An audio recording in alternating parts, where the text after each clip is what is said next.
২০ বছর ক্যারিয়ারে আমি দীপা খন্দকার হয়েছি। আর ১ বছর বা ৭ মাসে রাজ আমাকে ফুপু বানিয়েছে। আমি মনে করি যে এই যে মানুষের ভালোবাসা বা রিঅ্যাকশন বা তাদের কমেন্ট, এটা হচ্ছে আমার জীবনের সবচেয়ে বড় পুরস্কার।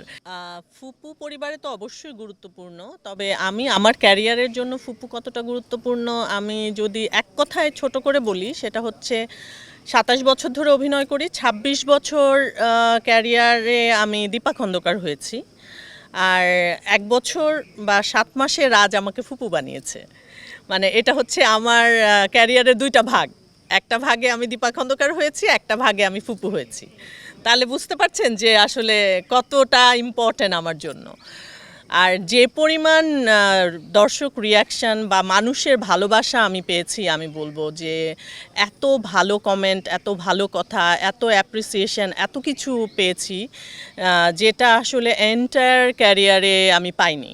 একদমই অনেস্টলি যদি বলি, সেটা হচ্ছে এতটা রিয়াকশন কখনোই পাইনি। এটা আমার জন্য সর্বোচ্চ পাওয়া আমার কাছে মনে হয়। আমি তো বলি যে এর মধ্যে যেমন অনেকেই বলছিল যে প্রথম আলো আমাদেরকে পুরস্কার দিয়েছে কিনা বা অন্য কে পুরস্কার দিয়েছে। আমি মনে করি যে এই যে মানুষের ভালোবাসা বা রিঅ্যাকশন বা তাদের কমেন্ট, এটা হচ্ছে আমার জীবনের সবচেয়ে বড় পুরস্কার।